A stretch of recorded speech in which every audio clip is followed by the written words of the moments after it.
हम लोग करते राधे राधे, हम लोग करते राम राम, हम लोग करते सत श्री अकाल, वो कहते हैं हालेलुया। भैया हालेलुया क्या होता है? मेरे तो बाप दादा ने कभी नहीं सिखाया हालेलुया। आपको मालूम है हालेलुया क्या होता है? आपके बाप दादा का है भी नहीं। अरे वो ऐसे करते हैं भैया, बता रहा हूँ, करना मत, ऐसे करते हैं, वो बंदा करता है हालेलुया। बे क्या होता है बे? क्या होता है ऐसा? मतलब हाथ लगाते ही बंदा छटपटा जाता है, वो पागल खाने से आया है।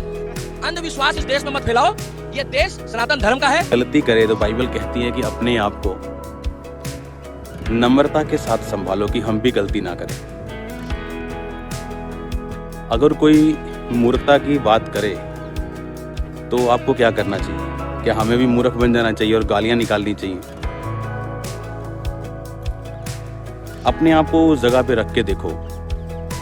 अगर किसी ने कुछ कहा,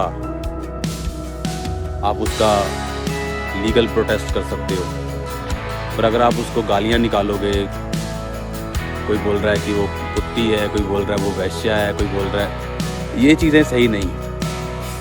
ये आपको ग्रेस से बाहर कर देंगी परमेश्वर। और दूसरा, अगर हम किसी को, क्योंकि पंजाब में गिनती में हम ज़्यादा हैं, पावर में ज़्यादा हैं, तो किसी ने गलती कर दी, हम उसको अंदर करवा सकते हैं। तो क्या आप अगले 3 महीने में उसके घर सुसमाचार लेके जा सकते हो? आप उसको बता सकते हो कि आप खुशखबरी का प्रचार करने के लिए आए हैं जी, हम तो यीशु मसीह को मानते हैं, हम तो आपको गुड न्यूज़ देने आए हैं। तो क्या ऐसे लोगों की फैमिलीज यकीन करेंगी जो जेल में? तो हमें ऐसा डिसीजन लेना है होली स्पिरिट का। पौलुस कहता हम स्वर्गदूतों का न्याय करेंगे, तो क्या इन शारीरिक बातों का न्याय ना करें? इन बेशर्मों को तो ये मालूम नहीं कि हालेलुया कब बोलना है। गंदी बातों के बाद हालेलुया, अरे हालेलुया कब बोलना है कि प्रभु तेरी स्तुति हो, to glory to be God, तेरी महिमा हो, खुदावंत की स्तुति हो, यह की स्तुति हो। वो परमेश्वर जो पाप को देखता तक नहीं, कहता मैं उतर आया हूं देखने के लिए कि इन्होंने पाप किया है कि नहीं। जो सिर्फ वो परमेश्वर जो जब जीसस क्राइस्ट क्रूस पे थे उसने अपना मुंह मोड़ लिया था, वही जीसस को प्रॉब्लम थी। और जीसस ने कहा था कि पिता हो सकता कटोरा टल जाए क्योंकि मुझे तो उससे अलग होना पड़ेगा। उसे कोड़ों की दिक्कत नहीं थी। वो प्रभु जो पाप को देखता तक नहीं, उसकी स्टेज के ऊपर एक अश्लील बातों को किया जाए और बाद में चेले चपाटे बोल रहे हैं हालेलुया। स्टेजेस पे गलतियां होती हैं, मुझे मालूम है। आपकी स्टेज पे कोई पॉलिटिशियन आ सकता है, वो कुछ बोलते वक्त कोई गलती कर सकता है, कोई अपने धर्म का नारा लगा लिया, मान लो गलती से हो गया, कुछ हो गया, लेकिन पास्टर उस समय थोड़ा शर्मिंदा हो जाता है कि चलो है ना, थोड़ी मिस्टेक होगी, कोई बात नहीं, चलो क्या कर सकते, कोई बात नहीं, प्रार्थना करनी, लोगों को बचाना है, उनको बोलना है कि चर्च में आइए आप, हम आपको एक्सेप्ट करते हैं। बट आप शामिल ही हो जाएं, आप साथ में मिल जाएं, आप अश्लील खुद ही हो जाएं, क्योंकि वचन कहता है जो तेरे अंदर है वो बाहर आएगा। वचन कहता है ये।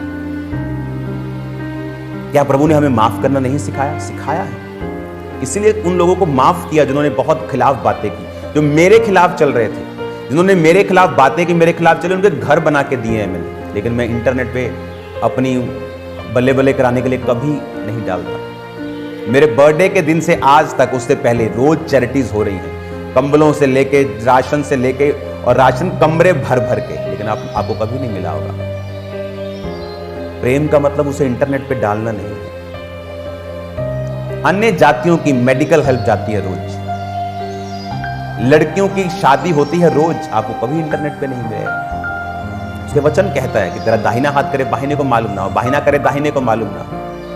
मैं उसे चढ़ाता हूं कभी कभी, ताकि जो हजारों सन्स एंड डॉटर्स मुझे फॉलो करते हैं वो देख ले कि मिनिस्ट्री क्या कर रही है और सेम फॉलो करें। नहीं तो उनको मालूम ही नहीं होगा हम क्या कर रहे हैं। हालेलुया। तो आप में ये हिम्मत होनी चाहिए कि क्या गलत है क्या सही, क्यों मैं क्यों लड़ रहा हूं, मुझे कौन सी किसी के साथ जायदाद आधी आधी करनी है। मैं अपनी सेवकाई में आप सबसे ज्यादा बिजी हूं, बट मुझे मालूम है फ्यूचर में जब ऐसे लोग एक्सपोज होंगे तो दूसरे लोग भी उस शक में आ जाएंगे, दायरे में आ जाएंगे, बोलेंगे ये भी ऐसे हैं। लेकिन जब आप बोल चुके होंगे, उसके खिलाफ काम कर रहे होंगे, तो लोगों को मालूम होगा कि ये वो व्यक्ति नहीं है जो इस तरह के काम कर रहे हैं, उसके खिलाफ, व्यभिचार के खिलाफ चलने वाले लोग हैं।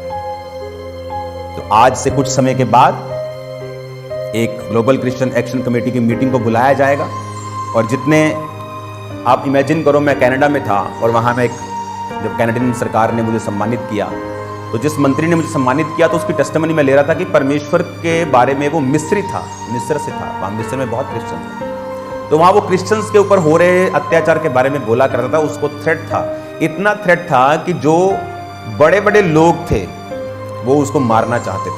और कैनेडियन गवर्नमेंट ने उससे कहा कि हमें इंटेल मिली है, जैसे इंडिया में आईबी है, रॉ है, इंटेल, कि ऐसे लोग तुझे मारना चाहते हैं, कम से कम बाहर निकल। उसने कहा कोई परवाह नहीं परमेश्वर के लिए, और वो आज भी जिंदा और काम कर रहा है। तो ऐसे सब लोगों को इंटरनेशनली लेवल के ऊपर मैं उनको लेके आऊंगा। इंडिया में हम प्रेसिडेंट से मिलेंगे, सब लोगों से मिलेंगे। इस कमेटी की अगुवाई अब मैं करूंगा कुछ दिनों के लिए, और इसको जब एक लाइन पे मैं छोड़ दूंगा उसके बाद फिर वो पुराने लोग अगुवाई करेंगे। और मैं आपको बता रहा हूं, एक नंबर मैं लॉन्च करूंगा, जिस तरह उस समय पे मैं खड़ा हुआ था जब पंजाब में पिछले साल क्रिटिसिज्म हो रहा था, क्रिश्चियनिटी को मॉक किया जा रहा था। अब मैं खड़ा हूंगा ताकि जब डॉक्यूमेंट्रीज बनने का समय आए, जब इनके एक्सपोजर का समय आए, तो लोगों को मालूम हो ये कमेटी, ये लोग, ये पास्टर्स, ये खुदा के दास, ये वाला वो वाले, ये इसके खिलाफ, इस पाप के खिलाफ खड़े हुए थे। तो उनको डर होगा, उनको यह भी मालूम होगा कि परमेश्वर नकली नहीं है, हर बंदा फेक नहीं है। हालेलुया। मुझे अब तुम जो बड़ी चर्चेस है ना, अब तो मैं ये लोगों को बोलता हूं कि सब कामना मत करो बड़ी चर्च के लिए। बड़ी चर्च को संभालना एक ग्रेस चाहिए। अब बहुत लोग बिगड़ जाते हैं बड़ी चर्च को लेने के बाद, अपने लोगों को प्रोटेक्ट करने के लिए, अपनी गलती को छुपाने के लिए तो साजिशें करते हैं, लेकिन कुछ काम नहीं आएगा। तो आने वाले दिनों में मैं इस कमेटी की अब अगुवाई करूंगा, जो धार्मिक विंग होगा, और एक नंबर लॉन्च किया जाएगा। तो उनको मालूम होगा लोगों को कि अगर हम कुछ भी गलत करेंगे और इस नंबर पे जब कॉल आएगी और आपके केस को लिया जाएगा, आपकी सुरक्षा, आपके ऊपर पैसा, आपके ऊपर जो भी लगना होगा वो लगाया जाएगा। आपको डरने की जरूरत नहीं होगी, शारीरिक तौर पे, आत्मिक तौर पे, सबसे बड़ी बात, सरकारी तौर पे, गैर सरकारी तौर पे हम आपके साथ खड़े होंगे। और लोग भूल जाएं कि वो 4 बातें मेरे खिलाफ करके वो मुझे चुप करा लेंगे। आप मुझे जानते नहीं, आपने काश मुझे 2004 और 5 में देखा होता, जब दुनिया मेरे खिलाफ थी और मैं वचन पे खड़ा रहा हूं। तो मेरी बात को ध्यान से समझें, वो नंबर मेरे पास आ चुका है, तो लेकिन मैं उसको लॉन्च एक प्लेटफॉर्म के ऊपर से करूंगा ताकि वो सबके पास एक ही दिन में पहुंच जाए। उसे लिया तो काफ़ी दिनों से ही हुआ है, और आई थिंक 018150 आगे के 4 नंबर मैं अभी नहीं बताऊंगा क्योंकि आप अभी से कॉल करना स्टार्ट कर देंगे। तो पूरी एक सेटिंग करके उसके बाद उस नंबर को जारी कर दिया जाएगा। और मैं आपको बता रहा हूं, काश उस अफ्रीकन कंट्रीज में लोगों ने बोला होता, वो लड़कियां जो अब सामने आई पहले आई होती, कितना फेथ बढ़ता लोगों का कि हाँ जेन्युइन लोग खड़े हैं, परमेश्वर के राज्य को सुरक्षित करने के लिए लोग खड़े हैं। ये अंधे कौन से उस यशाया के वचन को पढ़ेंगे, ये मरे हुए डॉगी नहीं है, इसने कहा, ये गूंगे कुत्ते नहीं है जो भौंक नहीं सकते। अगर तुम गूंगे कुत्ते हो, तुम भौंकना चाहिए था, बोलना चाहिए था पाप के खिलाफ। क्या होता, तुम अपने शरीर की परवाह कर रहे हो, अपने नाम की। जितने पास्टर्स अपने नाम की परवाह कर रहे हैं कि हमारे नाम को खराबी ना हो जब हम इसके खिलाफ बोलें, आपका नाम फ्यूचर में सुनाई नहीं देगा। मैं आपको आत्मा से बोल रहा हूं, आप इतने मशहूर नहीं होंगे, मैं आपको बता रहा हूं, प्रभु आपको नहीं बढ़ाएगा। क्यों? क्योंकि बाइबल कहती पाप के विषय में उलाहना दे, पाप करने वालों को सबके सामने समझा ताकि और लोग डरे। गलती अलग चीज है। क्या दूसरी मिनिस्ट्रीज ने गलती नहीं की? कभी कोई की है? मैं जानता हूं, पर्सनली जानता हूं। क्या मैंने उनके बारे में कोई बात की? नेवर। कभी करूंगा? नेवर। क्या आज जो पंजाब में बड़ी सेवकाएं और भी हैं, क्या वो गलती नहीं करती? करती हैं। क्या मैं उनको कभी कुछ कहूंगा? नेवर। क्या मैं गलती नहीं करता? करता हूं लेकिन ये गलती डिफरेंट इशू है। आप किसी की गलती की वजह से उसको बदनाम नहीं कर सकते। लेकिन जब आपका पूरा सिस्टम खराब हो और गरीब लोग माथे पसीने की ब्लड की रोटी कमाने वाले 20-20 हजार कमाने वाले जब 50 हजार ले हैंड का आपको दे रहे हैं, यहां एक बहुत बड़ी गड़बड़ है। क्या मैं अपनी चर्च में पैसा नहीं लेता? लेता हूं। क्या मेरी चर्च में लोग दान दशवान नहीं देते? देते हैं। लेकिन किसी चीज के लिए किसी को मजबूर कर देना कि हीलिंग आपको मिल जाएगी अगर आप ले हैंड करवाएंगे तो, अरे यार आप ले हैंड करो, आप अलग दिन रखो, आप रजिस्ट्रेशन सिस्टम रखो, आप करो ले हैंड, कौन आपको रोकता है? कोई आपके खिलाफ नहीं है, नो बॉडी। लेकिन इन पापों के विषय में अगर नहीं बोला जाएगा, फ्यूचर में सत्य के मार्ग की निंदा होगी जो मैं कतई नहीं देख सकता। फिर से पढ़ेंगे वचन को। कहता दूसरा पत्रस 2:2, बहुत से उनके समान लुचपन करेंगे जिसके कारण सत्य के मार्ग की निंदा होगी। और किसकी जिम्मेवारी है? तुम लोगों को ये छोटा सा वर्ड मेरा एडिट करके कुत्ता दिख गया, तुम्हें बड़े पाप नहीं दिखे लोगों के? तुम्हें वो बेशर्मियां नहीं दिखी? अंधे हो तुम?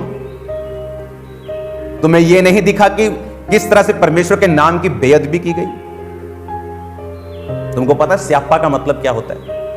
मतलब किसी के मर जाने पर जो स्यापा करते हैं लोग, पीटना, चर्च में बोलना स्यापा। मालूम कितने के अंदर डेथ स्पिरिट चली गई होगी, कितनों के अंदर व्यभिचार की आत्मा चली गई होगी। कौन? तुम लोग उनका न्याय करोगे? तुम लोग उनको बचा लोगे नरक से? उनकी जो आत्मा उनमें प्रवेश करेंगे तुम लोग निकाल लोगे? आप लोग अंदर बढ़ के गलत काम करते थे, मैं चुप था, लेकिन जब आप पब्लिक के बीच में आके जब आप उनकी आत्माओं को नरक भेजने की तैयारी कर लेंगे तो आपको समझना होगा कि ये नहीं होने दिया जाएगा, कतई नहीं होने दिया जाएगा। तो ये बात को ध्यान से समझें, वचन पर चले, बेशर्मी छोड़ दें, खुदा की पवित्रताई पर चलें ताकि आप भी बचाए जाएं। क्योंकि सिर्फ स्टेज पर आके माफी करने से कुछ नहीं होता। स्टेज के पीछे आप क्या हैं, उसके पीछे आप क्या करते हैं, क्या आपको मालूम है? लोग आप ही के लोग बता देते हैं और आपको मालूम नहीं होता। हालेलुया। खुदावंद हमारे साथ है और ये नंबर लॉन्च किया जाएगा वेरी सून। 2 बज गए हैं, मेरा टाइम ओवर हो चुका है। आज शाम को प्रार्थना पहाड़ पे मिलते हैं यीशु मसीह के नाम में। Very wonderful place. मेरी प्रार्थना है कि आप लोग जल्दी आने पाएं। मैं प्रार्थना कर रहा हूं इसको और एक्सटेंड कर लें, फिर 500 लोगों को भी बुला सकते हैं, क्योंकि मैं चाहता नहीं हूं कि आप हम लोग यहाँ हज़ारों में इकट्ठा हों रोज, ताकि जो गेस्ट आते हैं रोज वो इंजॉय करें उस प्रेयर माउंटेन का। Hallelujah. God bless you all. तो ग्लोबल क्रिश्चियन एक्शन कमेटी की मीटिंग बहुत जल्द बुलाई जाएगी। उसके पॉलिटिकल विंग अपना काम करेगा, लेकिन जो धार्मिक विंग है ये अब अपनी रीति के साथ काम करेगा और सब कुरीतियों के खिलाफ, सब कुकर्मों के खिलाफ, सब व्यभिचारों के खिलाफ ये खुल के खड़ा होगा। और अगर लोग नहीं सुधरे तो ये सब तरह के काम करेगा। वो लीगल हो, वो सरकारों से मिलना हो, वो कोई कुछ भी हो, ये काम किए जाएंगे। और अगर आप सुधर गए तो मेरा किसी के साथ, मैं प्रभु की कुर्सी पे बैठा हूं, कोई वैर कोई विरोध नहीं है। ना मेरी किसी के साथ जलसी है, मैं खुदा की कुर्सी पे बैठा हूं। ना किसी के साथ वैर है, ना विरोध है, मुझे किसी के साथ कोई मतलब नहीं है। अरे मेरे को तो अपने माता पिता से मिले टाइम हो जाता है, मुझे क्या लेना देना दुनिया से। मेरे पास जितना पैसा, मैं दुनिया घूम सकता हूं, एवरी डे वर्ल्ड टूर कर सकता हूं हर महीने, लेकिन मेरी लाइफ डिफरेंट है, अलग है। और मैं आप लोगों के लिए खड़ा हूं, मसीह लोगों के लिए खड़ा हूं, मसीह लोगों की रूहों को बचाने के लिए खड़ा हूं। आपकी रूहों के अंदर करप्शन ना जाए, इसकी मैं पूरी कोशिश कर रहा हूं। आप भी मेरे लिए प्रार्थना करते रहिए, प्रेयर करते रहिए। सुसमाचार के रास्ते 2024 में ऐसे खुलेंगे जैसे आज तक नहीं खुले। God bless you all. एक नंबर को जारी करके आपको सारी बात बता दी जाएगी, जिस तरह का माहौल होगा उसी हिसाब से चला जाएगा। God bless you all. खुदावंद आपके साथ हो।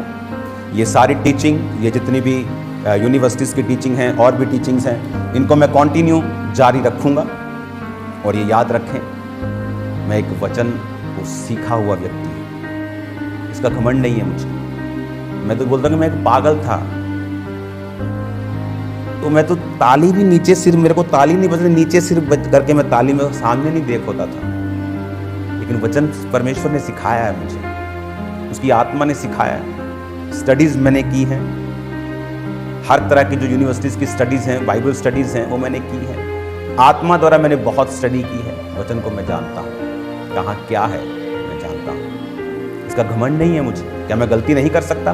कर सकता हूँ, लेकिन मैं एक बात जानता हूँ कि पाप के खिलाफ खड़े होना कोई गलती नहीं है। और आज भी खड़े हैं, कल भी खड़े रहेंगे। और यहाँ प्रूफ होगा, यहाँ पता चलता है कौन कितना परमेश्वर के लिए स्टैंड ले सकता है, कितनी किसकी कैपेसिटी है, यहाँ मालूम होगा। God bless you all. खुदावंद आपको बरकत दे। फिर मिलेंगे खुदा की हुजूरी में, उसकी प्रेजेंस में। शाम को मिलते हैं खुदावंद की प्रेजेंस में और प्रार्थना करते रहेंगे। ग्लोबल क्रिश्चियन एक्शन कमेटी एक सिंपल एनजीओ एसोसिएशन नहीं है, ये खुदा के लिए जलन रखने वाले, इसमें पॉलिटिकल लोग भी हैं जो खुदा के लिए खड़े हैं, जो वोटों के लिए नहीं खड़े कि इस मिनिस्ट्री की खिलाफत करेंगे तो कल को वोटें नहीं मिलेंगे। नरक चाहे मिल जाए तुम लोगों को, वोटों की परवाह कर लेना। नरक की परवाह मत करना, बीमारियों की परवाह मत करना, नरक की परवाह मत करना, वोटों की परवाह करना। जिस चीज की तुम परवाह कर रहे हो ना, बिल्कुल तुम्हें मिलेंगे नहीं, मैं लिख के देता हूं। जब तुम खुदा के लिए खड़े होगे ना, उस दिन खुदा अपना हाथ सिर पे रखेगा। ये सेवकाई जब खड़ी हुई, कोई साथ नहीं था। इस पुलपट को खरीदने के लिए आप इमेजिन करो, धर्मी लोग आते थे, पास्टर्स, कि हम यहाँ खड़े होकर प्रीच करेंगे, तेरी बड़ी चर्च है, 8 लाख दे देंगे, लेंटर डाल देना। लेंटर की सख्त जरूरत होती थी। लोगों ने कहा पुलपट नहीं बेचना। अरे पुलपट उन लोगों को नहीं बेचा गया जो प्रचार करने के लिए आ रहे थे। इमेजिन करो, गंदे लोगों को पुलपट देना कितनी बुरी बात है। पवित्र, आप इमेजिन कर सकते हैं, वचन के लिए पुलपट खरीदना चाहता तो तब नहीं बेचा गया। से भाई बहन, आप इस वीडियो को बिल्कुल छोड़कर न जाएगा, क्योंकि दोस्तों मैं आपको बता दूं, परमेश्वर उन लोगों को अपनी महिमा के लिए इस्तेमाल करता है जो कभी भी परमेश्वर के लिए या उसकी महिमा के लिए योग्य नहीं रहते हैं। दोस्तों मैं आपको बता दूं, परमेश्वर की महान दया और अनुग्रह है जो आप सभी लोगों को परमेश्वर अपनी महिमा के लिए इस्तेमाल किया है। दोस्तों मैं आपसे चाहता हूँ कि इस वीडियो को आप शेयर जरूर करना, क्योंकि दोस्तों ऐसे बहुत सारे लोग हैं जो प्रभु यीशु मसीह को नहीं जानते और ये भी लोग बचाए जाए। प्रभु यीशु मसीह का मकसद ये है कि बहुत सारे लोग आज बचाए जाए, बहुत सारे लोगों का जीवन आज बचाया जाए। दोस्तों मैं आपको बता दूं, प्रभु यीशु मसीह जल्द ही हम सभी को लेने के लिए आने वाला है। दोस्तों मैं आपको बता दूं, पहला पत्रस अध्याय 4 वचन 7 में लिखा है कि अंत तुरंत होने वाला है, सब बातों का अंत होने वाला है, तो तुम संयमी होकर प्रार्थना में सचेत रहो। दोस्तों मैं आपको बता दूं, परमेश्वर का वचन हमें ये बता रहा है कि तुम सचेत रहो, तुम प्रार्थना करते रहो, तुम तैयारी में रहो, क्योंकि प्रभु यीशु मसीह कभी भी आ सकता है। दोस्तों मैं आपको बता दूं, परमेश्वर उन लोगों को ले जाएगा जो परमेश्वर के साथ चलते हैं, जो उसकी वाचाओं के ऊपर चलते हैं, जो उसकी आज्ञाओं के ऊपर चलते हैं, जो उसकी भय को मानते हैं। परमेश्वर ऐसे लोगों को अपने साथ ले जाएगा और स्वर्ग में उनके लिए एक बड़ा जगह को रखा है। तो दोस्तों मैं ये चाहता हूँ आप इस वीडियो को शेयर कीजिए और बहुत सारे लोग ऐसे बचाए जाए। प्रभु बहुत ही आपको ब्लेस करे।